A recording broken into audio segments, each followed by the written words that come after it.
اپنے بچوں کی تربیت اس دور کے اندر فرض ہے۔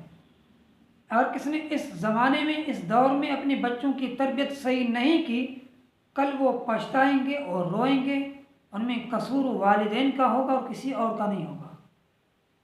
دنیا اس لحاظ پہ پہنچی ہے، اس جگہ پہ پہنچی ہے، سوچ پہ پہنچی ہے کہ مسلمانوں کے نوجوانوں کو ذہنوں کو اپنا غلام محتاط کیسے بنایا جائے، مسلمانوں کے نوجوانوں کے ذہنوں کو اپنے محتاط کس طرح بنایا جائے، اس بات پر کام ہو رہا ہے، ورکنگ ہو رہی ہے، لیکن مسلمانوں کو پتہ ہی نہیں ہے۔ اور مسلمانوں کو لولی پاپ دیتے ہیں، جدت کی ماڈرن زمانے کی دیتے ہیں کہ یہ ماڈرن زمانہ ہے، یہ جدید زمانہ ہے۔ جدید زمانے کے لولی پاپ نوجوانوں کو دے کر کے ان کے ذہنوں کو اپنے محتاط بنا کر کے مسلمانوں کے نوجوان بہن بھائی وہ ان کے ذہنوں کو اپنے محتاط بنا کر کے ان کے ذہنوں سے اور ان کے زبانوں سے اسلام مخالف باتیں کرواتے ہیں۔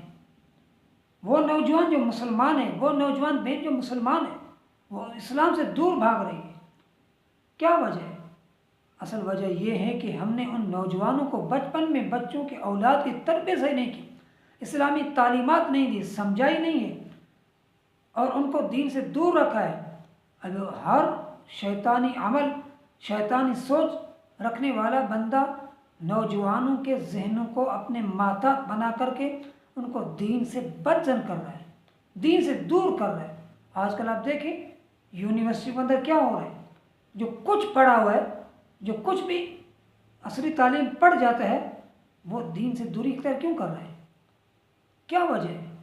کیا ان کی وہ وحدہ حقانیت ہے؟ اسلام سے کوئی سچی مذہب، کوئی دنیا میں سچا مذہب نہیں ہے۔ وجہ یہ ہے کہ وہ دور اس لیے ہو رہے ہیں کہ ان کی ہم نے تربیت نہیں کی، دینی تعلیم نہیں دی، اسلامی معاشرہ ان کو نہیں دیا، گھر کے اندر ہم نے ایسے باتیں کی نہیں ہیں، گھر کے اندر سے لے کر کے یونیورسٹی بازار تک ہم نے ان کو دین سے دور رکھا۔ آج کل نوجوان نسل اس بات کا زیادہ سے تیزی سے شکار ہو رہا ہے۔